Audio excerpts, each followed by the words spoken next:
Hello everyone. So we have with us the first good scorer in Crack Every Test and someone whom I personally find very funny, and that's Harsh Gupta. So Harsh, you just go on, say something about yourself, tell about your score. तूने repeat किया, what was your score last year? Tell everything. Just ensure. Hi, I'm Harsh Gupta, and this year I scored 99.921 percentile in CET, and that too in slot 2, जो कि मतलब easy या normal paper बोल सकते हैं. Last year मेरा percentile 97.15 था, तब भी मेरा स्लॉट 2 था. और ये मेरा थर्ड अटेम्प्ट है. फर्स्ट अटेम्प्ट तो मैंने मतलब ऐसे ही मुंह उठा के चला गया था, तब मेरे को 94 आया था. फिर तभी मेरे को अंदर सेल्फ कॉन्फिडेंस है कि अगर मैं बिना कुछ पढ़े जा के 94 ला सकता हूँ, तो 99.9 लाना बड़ी बात नहीं है. फिर मैंने प्रिपरेशन स्टार्ट की. तभी मैंने कॉन्सेप्ट पे फोकस किया था और नॉर्मल 2020 पैटर्न के हिसाब से प्रिपेयर किया था पूरा. तो कॉन्सेप्ट मेरे स्ट्रांग थे, क्योंकि पहले मैं व्हाट्सएप डाउट ग्रुप पे क्वेश्चन आते ही विद इन 50 सेकेंड कोई सा भी क्वांट 100 LR और मेरा आंसर रेडी होता था विद एक्सप्लेनेशन. तो मेरे को पता है कि सीईटी में अगर सिर्फ कॉन्सेप्ट क्लियर है तुम टॉप मारोगे. और क्योंकि मैं ये मेंटेलिटी के साथ गया, फिर सीईटी ने गेम खेला, पूरा रैंडम पेपर आया. तभी एग्जाम डे पे मुझे समझा सीईटी एक्चुअल में है क्या. फिर तभी समझा CET is 70% mind game and 30% concept game. क्योंकि सीईटी में अगर आप माइंड मतलब सुबह जैसे आप उठे हो, आपके पैर में चोट लग गई, इसका ये मतलब नहीं कि आपका पूरा दिन खराब जाएगा. सीईटी भी सेम है. अगर मान लो एक क्वेश्चन पे अटक गए, उसके बाद लगता है कि यार क्वेश्चन अटक गया, टाइम वेस्ट होगा, ऐसा नहीं कि आगे का पेपर खराब कर दो, जस्ट मूव ऑन. ये मेरे को समझ आया मेन. मैंने ये स्ट्रेटेजी इस बार सेम पेपर में लगाई. क्वेश्चन आ रहा है, क्वेश्चन दिखा मेरे को, अच्छा ये है, जैसे एलआर के पजल थे एकदम हाई लेवल के थे, मेरे को 4 वेरिएबल दिखे. मैंने एक सेकंड भी नहीं सोचा कि ट्राई करना, कोशिश करूँ तो हो ही जाएगा, क्योंकि एलआर मेरा स्ट्रांग था. Just move on, just move on. इसी चक्कर में मैं 50 एक्स्ट्रा अटेम्प्ट कर पाया. तभी मेरा स्कोर इतना इम्प्रूव हुआ.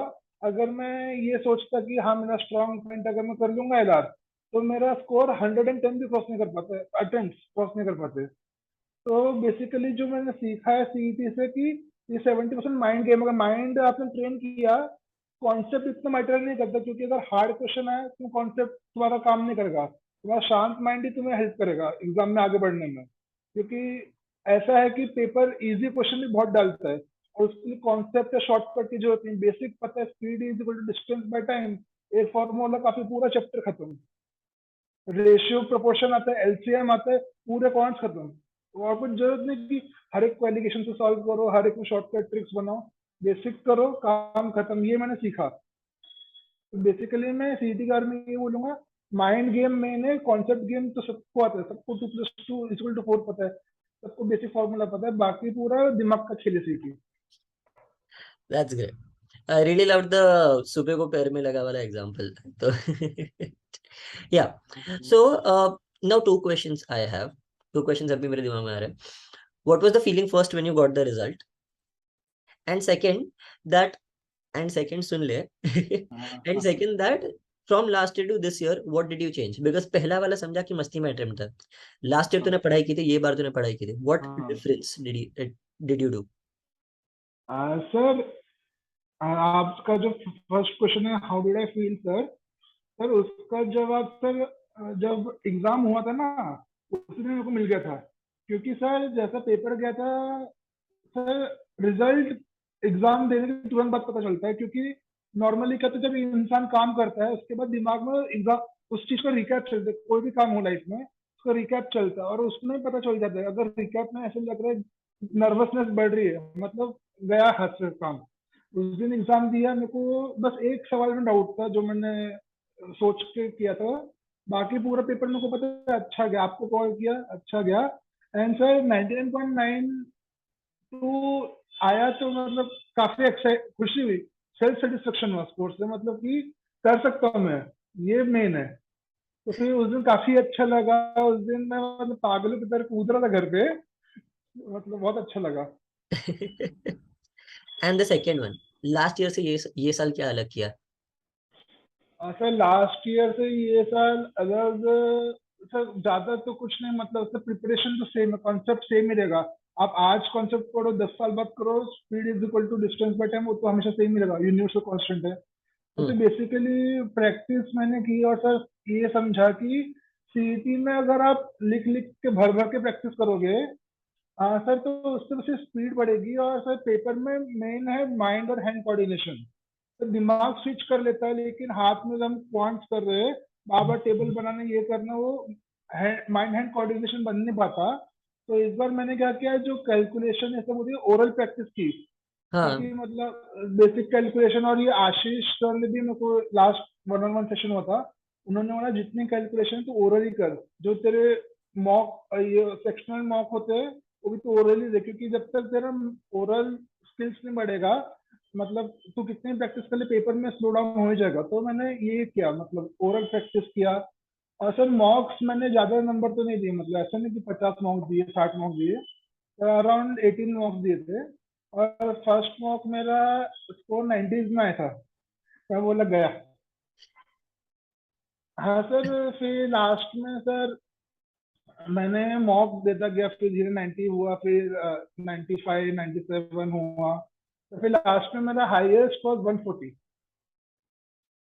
That's and really nice. Sir and sir मैंने इसमें और भी लेसन सीखे सीधी मॉक्स के थ्रू, सर कि मॉक्स में हम एनालाइज करते हैं, तभी हम देखते हैं कि कौन सा क्वेश्चन रॉन्ग हुआ, कौन सा क्वेश्चन राइट हुआ।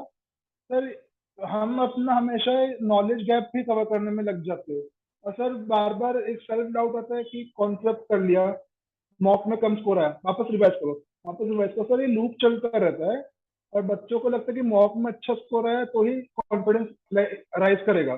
सर ये सबसे बड़ा मिथ है। तो क्योंकि सर कॉन्फिडेंस तो खुद में होना चाहिए, क्योंकि अगर मान लो 3 मॉक अच्छे, कॉन्फिडेंस ऊपर, हम सातवें आसमान में, एक खराब, मतलब लगता है क्यों जी रहे हम, ऐसा मतलब होता है ना, पूरा कॉन्फिडेंस गिर जाता है। सर मेरे हिसाब से मॉक्स के स्कोर सिर्फ एड्रेनलिन रश देते हैं।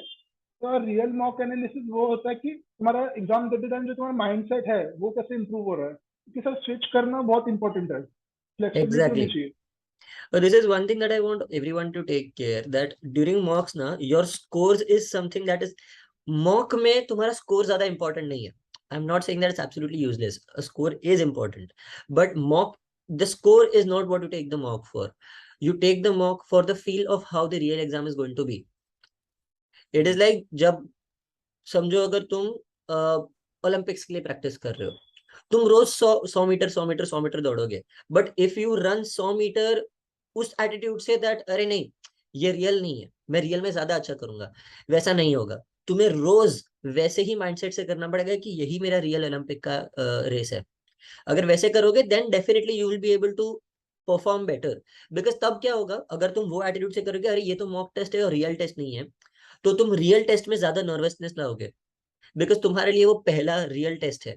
बट अगर तुम्हारे दिमाग में every test is a real test, then you need not worry, because सारी एग्जाम्स तुमने अब तक जो दिए वो सब सेम नर्वसनेस लेवल के साथ दिए, तो तुम्हारे लिए वो नर्वसनेस नॉर्मल है, तुम्हारे लिए कोई बड़ी बात नहीं है वो।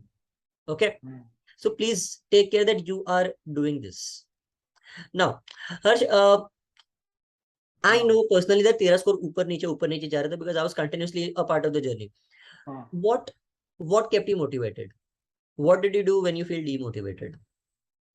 सर डीमोटिवेशन के टाइम से मैंने मतलब ऐसे उसको दिल पे नहीं लिया, तो मुझे पता है मेरा कॉन्सेप्ट इतना स्ट्रांग है। उस टाइम में मॉक एनालिसिस में वो अपना होता है ना, सिर्फ सोचा था उस टाइम में, एग्जाम में सोच के आ रहा था क्यों सोच रहा था। तो फिर थोड़ा, सर मतलब मैं ये बोलना चाहूंगा कि मेडिटेशन होता है ना, तो मतलब अगर आप गॉड को मानते हो तो माला कर लो, या नहीं मानते मेडिकेशन या मेडिटेशन? मेडिटेशन, सर हाँ। दिमाग शांत करना, सर वो सबसे इम्पोर्टेंट है। सर इस बार भी मतलब एग्जाम में मैंने वही किया था, मतलब एग्जाम से पहले 1 घंटा में, मतलब भगवान को मानते हो तो उनका नाम लेके मैं मेडिटेट कर रहा था, दिमाग शांत था, सर पेपर अच्छा गया। तो वही है सर। और मैंने एक और चीज सीखी इस बार सीटी एग्जाम से, सर बच्चे बोलते हैं मैं क्वांट्स तगड़ा है, फोड़ दूंगा, सर वो सबसे बड़ी डाउनफॉल की कॉज होती है, क्योंकि सर क्या इस क्या? बार सर बच्चे बोलते हैं ना कि मेरा क्वांट सबसे तगड़ा है, या मेरा एलआर तगड़ा है, हाँ, तोड़ दूंगा, सर वही उनका डाउनफॉल का कॉज बनता है। डेफिनेटली। सर क्योंकि इस बार सर जैसे मेरा दोस्त था आकाश, आप भी जानते हो, क्रैकर टेस्ट में ही है सर। आपने जितने पीडीएफ डाले थे ग्रुप ड्राइव पे पजल्स के, सर वो तो सारे पजल मतलब कर बैठा था। तो मैंने से उसमें दो पीडीएफ मुश्किल से किए होंगे। उसका पजल्स बोलता सबसे अच्छा मैं उसका मानता हूँ। इस बार पजल जितने घटिया है सर, उसका वीक पॉइंट वही बना। तो मैं एग्जैक्टली। चल रहा हूँ, there is no weak point, there is no strong point. बच्चे बोलते मेरा क्वांट्स वीक है। भाई इस पर ऐसे सवाल है कि ट्रेन 15 सेकंड में पोल क्रॉस कर रही है, 200 मीटर कितना टाइम लगेगा सर? कोई भी ओरली कर देगा, जो फिफ्थ का बच्चा वो भी कर देगा। But you know what the problem is, जो स्टूडेंट सोच के जाते हैं ना, अरे मेरा कॉन्स वीक है, उसको वो क्वेश्चन भी टफ लगता है। हाँ that is sir. Where the problem is, because उसने सोच के रखा, अरे नहीं ये तो कॉन्स का क्वेश्चन है, तो उसके दिमाग में ऑलरेडी सबकॉन्शियसली वो बन जाता है कि अरे नहीं ये कॉन्स का क्वेश्चन है और मैं तो कॉन्स में वीक हूँ। तो जिस क्वेश्चन को लगना भी चाहिए ना 15 मिनट, उसमें भी वो 45 सेकंड लगा देगा या फिर 1 मिनट लगा देगा। हाँ सर। सर वही है सर, सर सबसे बेस्ट स्ट्रेटेजी जंबल पेपर की है, जो होगा देखा जाएगा सर। क्योंकि आप कितनी स्ट्रेटेजी बना लो, तो बच्चे क्या करते हैं सर, इस पेपर में अच्छा क्वांट कितने सवाल है, वॉकअप कितना है, उस हिसाब से प्रिपेयर करते हैं सर। सीटी पूरा अनएक्सपेक्टेड है, तो मतलब जो होगा वो ही होगा। मतलब आप कितना भी प्रिपेयर करो, बच्चे बोलते हैं अगर हाँ क्वांट पे 80 क्वेश्चन है तो ये स्ट्रेटेजी अपनाऊंगा, 70 क्वेश्चन है तो ये स्ट्रेटेजी अपनाऊंगा, कुछ काम नहीं करते सर। ओपन माइंड रखो, शांत दिमाग रखो, पेपर हो जाएगा सर। ये डेफिनेटली। सर ये मैंने मॉक्स में ये सीखा है। मॉक्स में मैंने ये नहीं देखा मेरा कॉन्सेप्ट गैप किधर है। क्योंकि कॉन्सेप्ट तो सबको आता है सर, वो उसमें कोई डाउट नहीं है।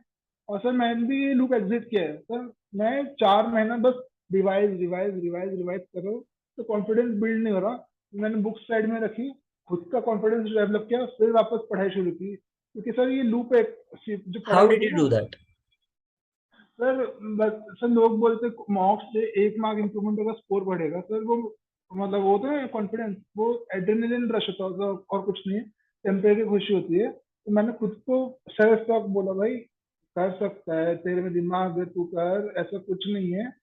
और फिर लोग बोलते तू इंजीनियर है, तेरा क्वांट स्ट्रॉन्ग है, तेरा डीएस स्ट्रॉन्ग है। सर ये भी एक मिसकंसेप्शन बहुत बड़ा। सर हम पूरी इंजीनियरिंग से कैलकुलेटर पे लगे रहते, 2+2 भी वेरीफाई हम कैलकुलेटर पे करते सर। उल्टा बीकॉम बोलो कि मैथ हमसे स्ट्रॉन्ग है सर। ये चीज है ना, मुझे सिर्फ इंजीनियर्स ही बोलते हैं दैट, अरे सबको लगता है हमारा मैथ स्ट्रांग है, बट ऐसा है सर नहीं। लिटरली एग्जाम के 2 वीक पहले भी मैं कैलकुलेटर यूज कर रहा था सर, वेरिफिकेशन के लिए राइट है या नहीं। सर 3/3 का मल्टीप्लीकेशन था, मुझे पता है आंसर राइट है, फिर भी डाउट रहता है करेक्ट है या नहीं। Okay, what were a few things that helped you reach here? Sir सबसे पहला कि सर बेसिकली जो मैं यहाँ पे स्टूडेंट्स मतलब पढ़ते हैं, तो जैसे आशीष हुआ, अनिरुद्ध हुआ, ये लोग थे यहाँ पे। वो लोग मुझसे मतलब मैं सवाल करके ग्रुप पे डालता हूँ, वो लोग अलग ही लेवल के शॉर्टकट से करते हैं। तो मैं ये नहीं सोचता था कि मेरे को उनके मतलब वो कैसे कर रहे वो, मतलब मैं उनको कॉपी नहीं करता था। लेकिन मैं सोचता हूँ कि थोड़ा मेहनत करूंगा, इस लेवल पे आ जाऊंगा। क्योंकि Hmm. उनको चेज करना तो मुश्किल है, तो फिर मतलब वो तो हो नहीं पाएगा, गैप है हम मतलब उनके स्किल्स में मेरे स्किल्स में गैप है। तो मैंने बोला थोड़ी प्रैक्टिस करता हूँ, शायद से सीख लो, शायद से सीख लो। ऐसे बस थोड़ी प्रैक्टिस करता रहा। और मैंने जब कैलकुलेशन पूरी ओरल ट्रैक की, क्योंकि मेरे को पता है अगर पेपर पेन लिखने बैठूंगा ये मतलब, और रफ शीट में कंफ्यूजन बहुत होता है। हाँ। तो सर इस बार आपने जो ट्रिक बताई थी रफ शीट की, मैंने वो यूज की। मैंने जाते बोला मेरे को 5 या 6 रफ शीट दे दो। एक तो मैंने एबीसीडी लिख दिया, एबीसीडी के ऊपर 1 2 3 4, और हम्म। नीचे में रिवर्स नंबरिंग लिख दी। तो फिर अच्छा। 1 से 12 की टेबल लिखी दी। अब 1 से 12 के मल्टीपल्स के नंबर आते हैं ना, तो हाँ। डबल डबल करते जाओ। और ज्यादा हाई टेबल्स भी याद रखने की जरूरत नहीं, क्योंकि पता है सब मल्टीपल्स में आने वाले एग्जैक्टली। हाँ। हैं। सर फिर वो किया sir, factorial sir, simple interest, compound interest के फॉर्मूले थोड़े बहुत लिख लिए थे क्या होते हैं। वो नहीं कि थर्ड ईयर फोर्थ ईयर, वो नहीं, सिर्फ basic, S I is equal to P R T by 100। हाँ, बेसिकली फॉर्मूलाज लिख दिया, बेसिक फॉर्मूले। एक दो लिख दिए। एक शीट फिर मैंने डीआई की बना दी, एक शीट रफ शीट, एक पजल्स की, एक क्वांट्स की, एक डायरेक्शन की, और एक एलआर की बना दी। और सबको ऐसा होता है ना, टेबल पे रख दिया, क्वेश्चन है सॉल्व किया, वो किया। एग्जैक्टली। और इससे मेरे 15 मिनट बचे सर, क्योंकि लास्ट ईयर मैंने मॉक दिया ढूंढना था पड़ता मॉक। है, लास्ट ईयर है ना, ढूंढना पड़ता है। तो मतलब लास्ट ईयर सिर्फ एक शीट थी, उसमें सब कुछ इधर उधर है, नंबर भी मिक्स हो रहे हैं। तो सोचो 2 into 85 का आंसर 199 क्यों आ रहा है मेरा, क्योंकि नंबर तो सब मिक्स हो जाते हैं ना। पेपर सब अलग अलग थे सर, ऐसे 15 मिनट बचे और 15 मिनट में आराम से लास्ट में जो क्वेश्चन थे पजल्स के बाद, पजल्स तो मैं सब स्किप किए, 15 मिनट में 40 क्वेश्चन हो गए सर। लास्ट में वो टेंशन में ज्यादा सम्स होते हैं, बिकॉज यू अंडरस्टैंड दैट वो टाइम पे ही लोगों को वो एटीट्यूड आता है जो थ्रू आउट एग्जाम होना चाहिए, कि मुझे जो आता है मैं वही करूंगा और जो नहीं आता है उसको मैं कैलकुलेटेड गेस मार दूंगा। वो एटीट्यूड जनरली लोगों को एंड में ही आता हाँ है। सर, फिर भी मेरे 8 मिनट बचे थे एग्जाम में, लास्ट में 8 मिनट पहले मेरा 200 अटेम्प्ट हो गए थे पूरे। तो फिर मैंने शायद से ये गलती की होगी, मतलब कि मैं शायद से एक फील होती है सर इंसान के मन में, अगर क्वेश्चन नहीं आ रहा है, बाद में आगे चल के दिमाग बोलते है, अरे एक और ट्राई कर ले, एक और ट्राई कर ले, तो वो लालच होता है। इस बार लालच मैंने आने नहीं दिया, क्योंकि सर बाद जी में जब बिल्कुल। और हार्ड क्वेश्चन आता है तो लगता है अच्छा ये कम हार्ड है, ये ट्राई कर लेता हूँ, फिर आप स्किप करते वो नहीं, हाँ एक ही फ्लो में आगे बढ़ो, फिर जो होगा मार्क्स पर रिव्यू करो। और सर ऐसा भी नहीं कि अगर क्वेश्चन नहीं आ रहा तो तुक्का मार दो, तो दिमाग को पता है, दिमाग खेल खेलेगा, तो मैं रैंडम तुक्का मारा है, वो वापस क्वेश्चन दिमाग में चले जाएगा, बोलेगा ये हम्म तुक्का मार, उधर जा, तुक्का भी मत मारो, marks for review and move on. Last में टाइम बचा तभी तुक्का मारो, मैं तभी एग्जैक्टली। पूरी एग्जाम के टाइम कभी भी गाइस तुक्के मत मारो। It should not, it should never be that तुमने सोचे बिना कुछ भी मार्क कर दिया है। इट शुड ऑलवेज बी कुछ तो सोच के लॉजिक से मार्क किया है। And please her did you follow one of those logics, अरे नहीं आता है तो सी मार्क करो, नहीं आता है तो बी मार्क करो, ऐसा कोई लॉजिक नहीं चलता है ना। सर नहीं, वो लॉजिक सिर्फ 2020 में चलता था, अभी नहीं चलता सर। बिकॉज नहीं, because I have seen a lot of YouTuber से दिस दैट अरे अगर नहीं आता है तो सी मार्क करो, मैक्सिमम क्वेश्चन सी होते हैं, मैक्सिमम क्वेश्चन ई होते हैं। ऐसा मैंने बहुत बार सुना है। या फिर I have also heard this logic that देखो पांचों ऑप्शन है ना वो इक्वली डिवाइडेड होते हैं, मतलब 40 ए 40 बी 40 सी 40 डी 40 ई। मैंने ये वाला भी लॉजिक सुना है, but I believe that logic is bullshit. What do you believe? हाँ सर, और मैंने यूट्यूब पे देखा वो तुक्का फंडा, ये तुक्का ज्ञान के नाम से वीडियोस डालते हैं, जो भी एग्जैक्ट टाइटल याद नहीं, कि इक्वल डिस्ट्रीब्यूशन होता है और वो बोलते हैं ऑप्शन ट्रैक करो। सर ऑप्शन ट्रैक करते बैठेंगे सर, पेपर वही खत्म है सर। बोल दो सर, वो आपको पुम्बा वुम्बा कुछ भी नहीं मिलेगा, कि आप देखोगे अच्छा इसका ए मार्क के एक ए है, उसका डायग्राम बनाओ, कट करो, ये करो, तो उसमें सर आधा घंटा चले जाएगा बच्चे का। तो ऐसा कुछ नहीं है सर, ऑप्शन एलिमिनेशन सबसे बेस्ट ट्रिक है। Exactly. And logical option elimination, not just कि अरे ये वाला ज्यादा दिख रहा है तो ये वाला होगा, ये वाला कम दिख रहा है तो ये वाला कैंसिल कर देते हैं, वो वाला सबसे गलत तरीका है। Yep. तो हर्ष हाँ एंड सर, और फाइनल वन, जैसे इस बार, या फाइनल सर वन इस क्वेश्चन बार, आई हैड। हाँ हाँ सर, तू बोल। तो जैसे जो स्पेलिंग वाले क्वेश्चन आते हैं, 30 लेटर की स्पेलिंग, सर उसमें सर वोकैब बिल्कुल काम की नहीं आई थी, तो उसमें सिर्फ ऑप्शन एलिमिनेशन थी कि सर, क्योंकि हम जैसे इंग्लिश मूवीज देखते हैं, कुछ भी देखते हैं, सब टाइटल्स रहते हैं, तो तभी थोड़े बहुत वर्ड जो अलग अलग बोलते हैं वो दिमाग में घूमते, तभी सर तभी क्या करता हूँ, मतलब आसपास की चीज से रिलेट करने की कोशिश करता हूँ लाइफ से, तो तभी थोड़ा स्ट्राइक करो क्या हो सकता है वर्ड, क्योंकि 30 लेटर का वर्ड आया, वहीं पे इंसान बोलते बाय बाय। लेकिन थोड़ा पढ़ के देखो, समझ आ जाएगा। ये जैसे डॉक्टर्स के पास हम बहुत विजिट करते हैं, तो डॉक्टर के जो टर्म्स होते हैं थोड़े बहुत आइडिया होते हैं, तो ऑर्थोपेडिक की स्पेलिंग क्या हो सकती है, कार्डियोलॉजिस्ट क्या हो हाँ सकता है, एग्जैक्टली यस। यूरोलॉजिस्ट क्या हो सकता है, थोड़ा तो आइडिया तो आता है, क्योंकि हम हॉस्पिटल में बैठे बैठे इधर तो देखते रहते हैं ना कौन क्या है, डॉक्टर का नाम पढ़ते हैं, तो ऐसे रियल लाइफ से भी कनेक्ट करके देखो, तो प्रेजेंस ऑफ माइंड इंपॉर्टेंट है। या हाँ सर, तो फिर वही बोल रहा हूँ, शांत दिमाग कोई से भी एग्जाम क्लियर कर सकता है। And now final question, how did Crackevitus help you in the entire thing? Sir सबसे मेन, सर स्टार्टिंग में तो जब मैं ऑफिस ये सब में था, तब मैं थोड़ा ऑफिस पे ध्यान देता था। लास्ट के टाइम आते आते जैसे आपने वो लास्ट वीक रखा था ना, final one improvement on week. One session, improvement week. हाँ सर, मेरे को नाम याद नहीं रहता ऐसे ज्यादा, इम्प्रूवमेंट वीक रखा था सर तब। और सर जो आप मोटिवेशन वीडियो डालते थे यूट्यूब पे सर, फिर आप के यूट्यूब वीडियोस देखे थे थोड़े बहुत, पर जो इम्प्रूवमेंट वीक था तो तब जाके सबसे ज्यादा हेल्प मिली मुझे। और सबसे ज्यादा फाइनल बूस्ट में तो वन ऑन वन सेशन था, तभी सर वो आशीष सर का मैंने लिया था, क्योंकि मेरे को ये डाउट था, कॉन्सेप्ट आता फिर भी कर क्यों नहीं पा रहा। हम्म। तो और वो मेरे को 2 साल से जानते हैं, तो उन्होंने एज अ स्टूडेंट नहीं, एज अ दोस्त, वो मेरे को जानते हैं मेरा क्या प्रॉब्लम है, उन्होंने मेरे को बोला तू बस अगले 10 दिन मॉक टेस्ट में, सेक्शनल मॉक, तो जो सा भी तू पॉइंट कर, ओरल कर, पेन पेपर हाथ मत लगा, टाइम लगने दे, बस तू ओरल ट्राई कर। तो मैंने लास्ट के 15 दिन से ओरल सारी मैथ्स हर एक चीज ओरल की, और मेरे को पता है 4+4 कैलकुलेशन आया है, उसमें पूरा सॉल्व करने की जरूरत नहीं, ऑप्शंस के लास्ट डिजिट देखो, नंबर के लास्ट डिजिट देखो, मिलते हुए लास्ट डिजिट है, ऑप्शन एलिमिनेट हो गए। फिर आइडिया भी लिख देते कि 5000 इंटू 3000 का मल्टीप्लिकेशन 15000 में कुछ होगा, 16000 में कुछ होगा, ऐसा नहीं कि 20000 चले जाएगा, तो ऐसे ऑप्शन एलिमिनेट करके मैथ से क्वेश्चन पास किए मैंने। अप्रोक्सीमेशन के भी क्वेश्चन होता था, उसके भी लास्ट डिजिट यूज किया मैंने कि this plus this into this divided by this into this. Last digit से बहुत चार तीन ऑप्शन एलिमिनेट हो जाते हैं, और दो में करना तो हल्का सेकंड डिजिट में मूव करके करो। तो मतलब प्रेजेंस ऑफ माइंड रहेगा ना, तो कोई भी कर सकता है। वरना लोग बोलते हैं ये शॉर्टकट ट्रिक यूज करो, ये करो वो करो, तो शॉर्टकट ट्रिक के साथ एग्जाम में दिमाग काम नहीं करता है।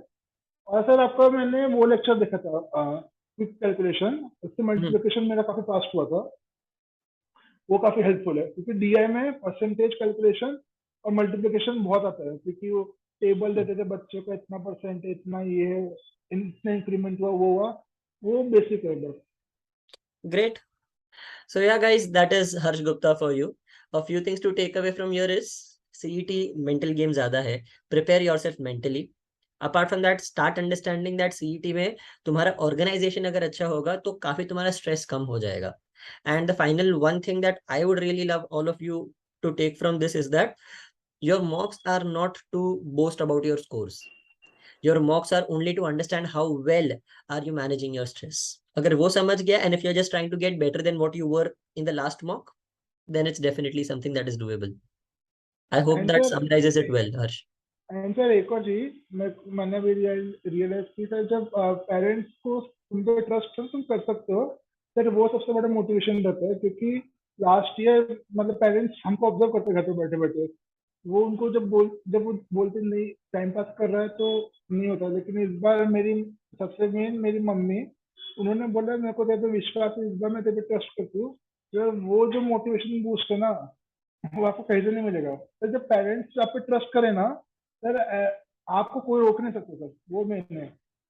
Really sweet. A nice thought. हाँ सर, मम्मी मेरी सबसे बड़ी मेन मोटिवेशन है यहाँ पे। मेरा खुद का सेल्फ कॉन्फिडेंस भी इतना नहीं था, लेकिन एक दिन मम्मी ने बोला, मतलब हाथ सिर के हाथ रखा है तू कर सकता है।